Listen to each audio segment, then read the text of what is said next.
Hello everyone, and welcome back to Talk Helen. I'm Helen, and today we're talking about one of the most frustrating problems English learners face. Thanks, Helen. And I already know this topic is going to hit home for a lot of people, because I've experienced it myself. Let me describe a situation, and tell me if it sounds familiar. You're alone, studying English, watching YouTube videos, reading articles, listening to podcasts. Everything feels fine. You understand the vocabulary. You recognize the words. You even think, wow, my English is improving. Then, suddenly, you start speaking with someone, and a very simple word disappears. A word you've seen 100 times. Maybe even 1,000 times. A word you absolutely know. But at that exact moment, your brain can't find it. That is one of the most annoying things ever. What's even more frustrating is what happens afterward. 5 minutes later, 10 minutes later, maybe even 30 seconds later, the word suddenly comes back and you think, wait, I knew that word. Why couldn't I remember it? Why does this keep happening? Many learners think they're forgetting English, but that's usually not what's happening. You're not forgetting. You're struggling to retrieve, and those are very different things. That's interesting. Can you explain the difference? Imagine your brain is a giant library. Every English word you've learned is stored somewhere inside. Now imagine somebody asks you a question. Your brain has to run into that library, find the correct book, grab it, and bring it back. Sometimes the book is easy to find. Sometimes it isn't. The word still exists. The problem is access, not memory. That's an important distinction, because many learners panic and think, I forgot the word. But most of the time, the word isn't gone. It's simply hiding. That actually makes me feel better already. Pressure is responsible for far more language problems than people realize. Imagine somebody asks, what did you do last weekend? Simple question. You know the answer. But suddenly, your brain starts focusing on performance instead of communication. Don't make mistakes. Use good grammar. Choose the right word. While all that is happening, your brain has fewer resources available for retrieving vocabulary. So, pressure is basically distracting the brain? Exactly. Imagine trying to find your car keys while 10 people are shouting instructions at you. It's much harder. The keys are there, but the noise makes finding them difficult. The same thing happens when anxiety enters a conversation. The words are there, but stress creates noise. That makes so much sense. Learners forget words because they learn vocabulary passively, not actively. Imagine learning the word exhausted. You see it in a YouTube video. You understand it. You write it down, maybe even memorize the definition. Then somebody asks, how are you feeling today? Suddenly, you can't remember. Exhausted. Why? Because recognizing a word and producing a word are different skills. Kind of like recognizing a face versus remembering someone's name? Exactly. That's a perfect example. You see someone's face and instantly recognize them, but sometimes their name disappears. Not because you never knew it, but because retrieval is harder than recognition. English vocabulary works the same way. Many learners spend most of their time recognizing words, reading them, hearing them, watching them, but very little time producing them. That's why the words feel weak. So we need to practice actually using words, not just recognizing them. The brain remembers things better when they're connected to experiences. Imagine learning the word frustrated. You memorize the definition that's one level of learning. Now, imagine having a bad day and saying, "I'm really frustrated right now." That word suddenly becomes stronger because it's connected to emotion and a real experience. The brain loves meaningful connections. So words become easier to remember when they're personal? Learners often try to remember individual words instead of phrases. A huge mistake. Imagine trying to remember decision. Not terrible.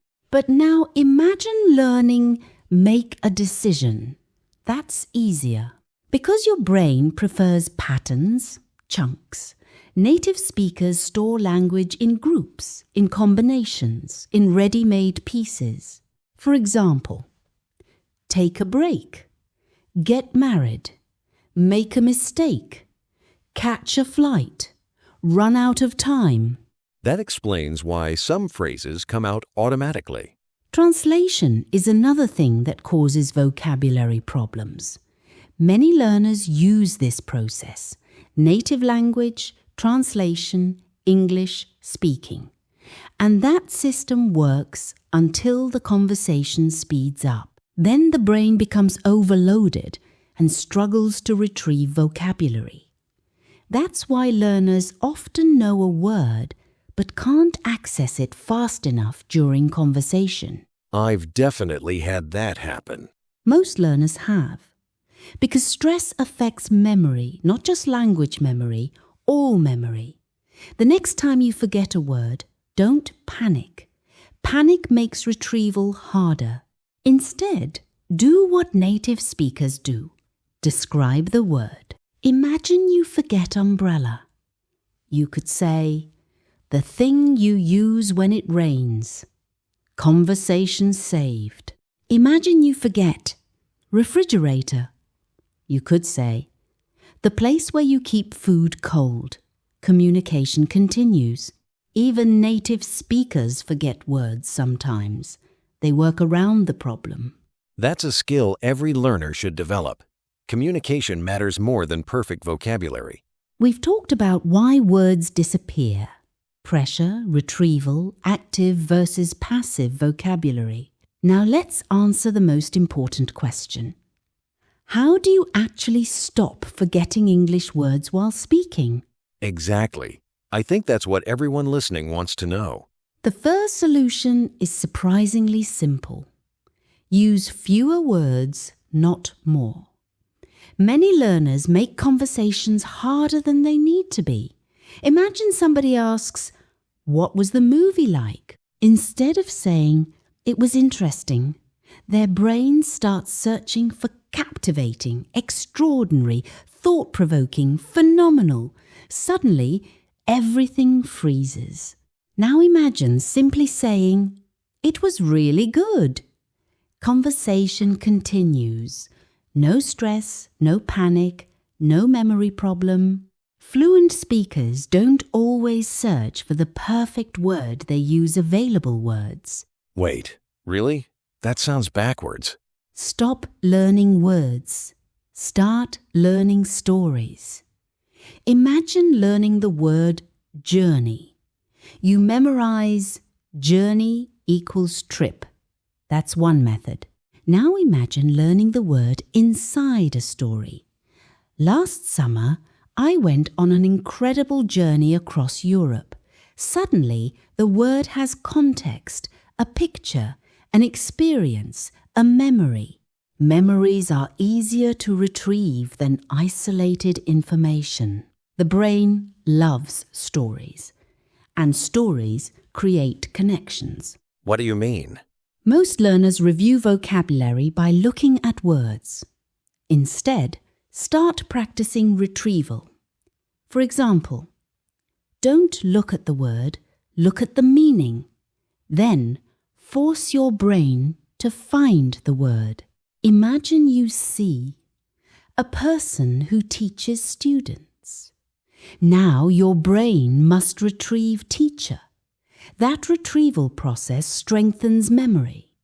Every successful retrieval makes future retrieval easier.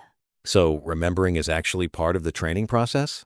Learners often study vocabulary they never use. Imagine learning archaeological, photosynthesis, constitutional, useful words, but how often do you actually say them? Meanwhile, you struggle with words like actually, probably, usually, maybe, guess, forget, words used every single day. That's backwards. Your most frequently used vocabulary should be your strongest vocabulary. What's the purpose of learning English? To pass vocabulary exams or to communicate? Communication requires practical vocabulary words. You genuinely use words connected to your real life. Another reason vocabulary disappears is lack of repetition. Many learners underestimate how much repetition language requires. Imagine hearing a word once. Will you remember it forever? Probably not. Imagine hearing it 20 times, using it 10 times, writing it 5 times. Now we're talking. Repetition creates familiarity, and familiarity creates speed. That explains why native speakers retrieve common words instantly.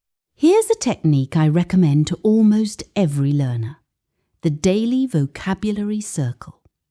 Choose 5 useful words, only 5, then use those words repeatedly throughout the day. Say them, write them, think with them, create sentences, tell stories, use them everywhere. At the end of the day, those 5 words become stronger. After a month, you've strengthened over 100 useful words. That's powerful. It sounds really achievable. Speaking memory and study memory are different. Many learners have excellent study memory. They recognize words instantly. But speaking memory remains weak because speaking memory develops through speaking, not studying. Imagine learning the word opportunity. You recognize it every time. Great. But if you've never actually said, "This is a great opportunity," then speaking memory hasn't developed yet. Production requires practice. So recognition exists, but production doesn't? Visualization is another powerful technique. Imagine learning the word bicycle. Don't think about letters. Picture a bicycle. Imagine riding it, the wheels, the movement.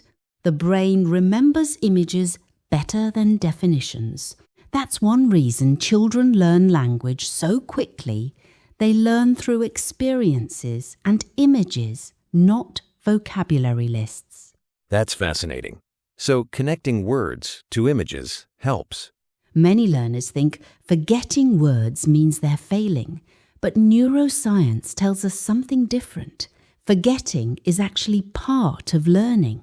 When you forget and then successfully remember again, the memory becomes stronger. Like lifting weights, the muscle gets stronger because it's challenged. Memory works similarly. Really? Let's imagine a conversation. You forget a word. What should you do? Option 1, panic, freeze, stop speaking.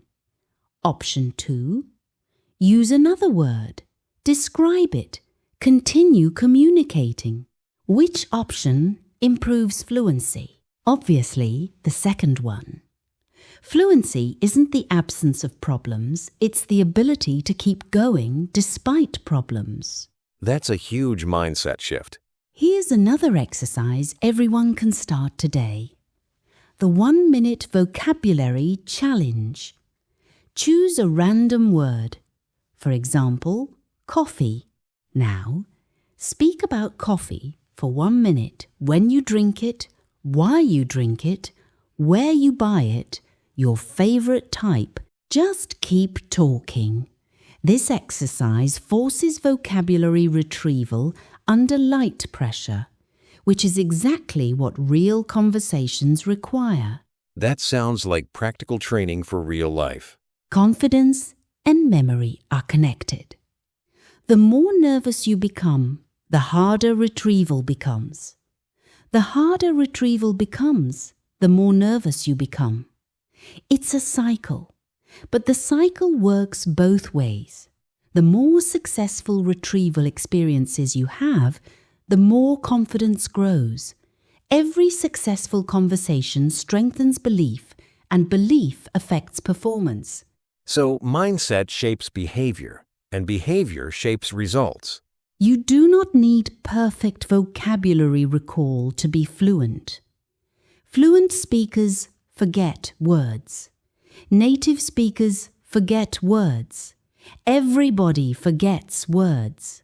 The difference is that confident speakers keep communicating. They adapt, describe, simplify, and continue. Communication is the goal, not perfection. Vocabulary is a tool, not a test. Honestly, I think that's one of the most reassuring messages learners can hear. Too many people think forgetting a word means failure, when really it's just part of the journey.